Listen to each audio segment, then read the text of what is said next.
Lorsque le ciel intervient dans l'histoire, il ne s'exprime pas toujours par des symboles. Parfois, il indique un chemin, une date et une responsabilité qu'on ne peut plus différer. Et cette même histoire se répète aujourd'hui sous nos yeux, avec une précision glaçante.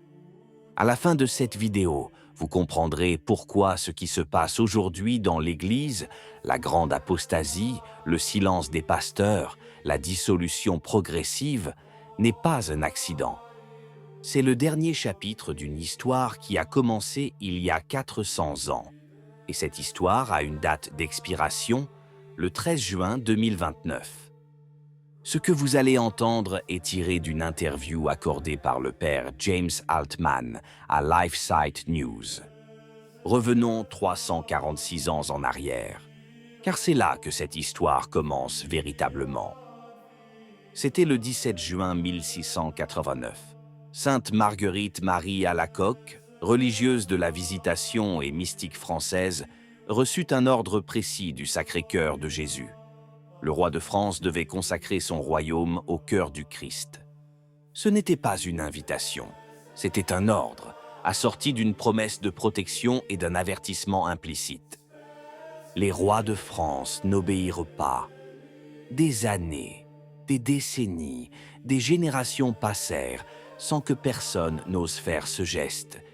La requête divine demeura sans réponse, et le ciel commença à compter. 100 ans plus tard, exactement, le 17 juin 1789, le tiers-État français se proclame Assemblée nationale. La monarchie chrétienne est abolie. 4 ans plus tard, Louis XVI accède à l'échafaud de la Révolution. 100 ans jour pour jour, comme si le ciel avait fixé une date butoir et que cette date butoir était arrivée à point nommé. La fille aînée de l'Église avait refusé la consécration et avait reçu, en échange, la guillotine. Et puis, c'est arrivé de nouveau, dans un autre pays, avec la même demande, avec le même délai. C'était le 13 juin 1929. Au couvent de Tuy, en Espagne, sœur Lucia reçut une vision extraordinaire. La Sainte Trinité, la Vierge Marie et un message urgent pour le souverain pontife. Le moment est venu où Dieu demande au Saint-Père, en union avec tous les évêques du monde, de consacrer la Russie à mon cœur immaculé. À l'instar de la France, la hiérarchie ecclésiastique a hésité. Comme la France, elle a remis à plus tard. Comme la France, elle a ignoré un appel du ciel. Et la Russie a répandu ses erreurs à travers le monde, exactement comme Notre-Dame l'avait prédit à Fatima, en juillet 1917. 2 ans plus tard, en août 1931, le Seigneur lui-même apparut à sœur Lucia à Rianjo, en Espagne. Ses paroles furent précises et sévères. Que mes ministres sachent que puisqu'ils suivent l'exemple du roi de France en retardant l'exécution de mon ordre, ils connaîtront aussi le même sort dans le malheur. Puis il ajouta, « Il n'est jamais trop tard pour se tourner vers Jésus et Marie. » La formule était identique à celle de la France, le même schéma, la même logique divine, et le même délai, 100 ans, commençait à s'écouler. Au cours du XXe siècle, la Russie a répandu ses erreurs à travers le monde exactement comme prévu. 2 guerres mondiales, le goulag, le marxisme culturel, la culture de mort. Tout cela s'est produit par cette brèche ouverte, parce qu'une prière divine avait été ignorée, et le compte n'était pas encore réglé.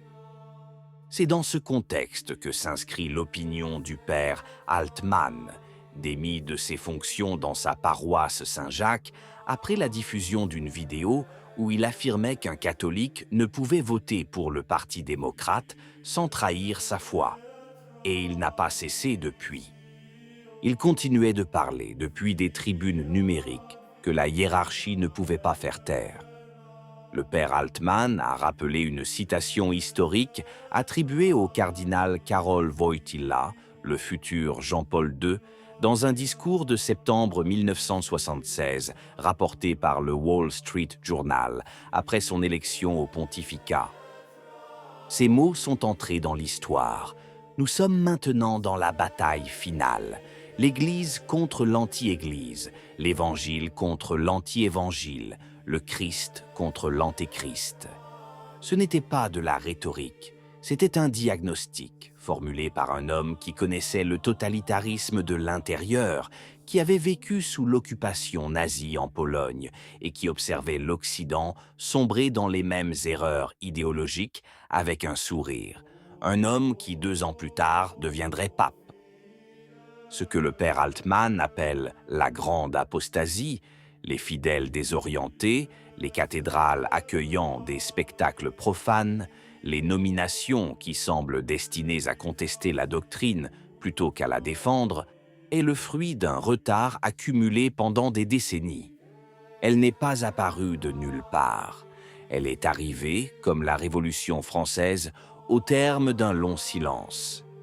Mais il y a un second niveau à considérer, car même avant Jean-Paul II, le ciel avait déjà envoyé un avertissement encore plus explicite. C'était le 13 octobre 1884, 33 ans jour pour jour avant le miracle du soleil à Fatima. Après la messe, le pape Léon XIII resta immobile au pied de l'autel pendant 10 minutes, le visage pâle comme la cire. Il avait entendu 2 voix. Satan avait demandé 75 ou 100 ans de pouvoir pour détruire l'Église. Le Seigneur avait répondu « Tu as le temps, tu as le pouvoir, fais ce que tu veux ». Léon XIII quitta la chapelle et écrivit aussitôt la prière à Saint Michel Archange, la même prière qui fut supprimée après le Concile Vatican II. 100 ans, le même nombre encore une fois, comme si le ciel utilisait délibérément la durée de la vie humaine comme mesure de son jugement. Ce n'est pas un hasard, c'est un langage. Voici le 3e chapitre d'une histoire que le ciel a déjà écrite 2 fois.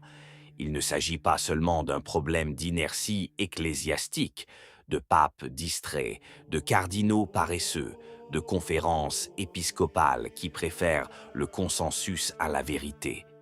C'est le problème d'une structure qui, lorsqu'elle reçoit un commandement divin, préfère le retard à la conversion et paie le prix de ce retard par la dissolution de son corps visible.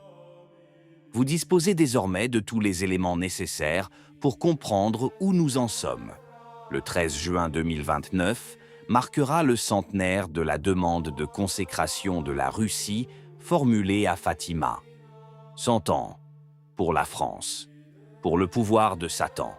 L'histoire rime, elle ne se répète pas, et le refrain de cette rime s'achève en 3 ans.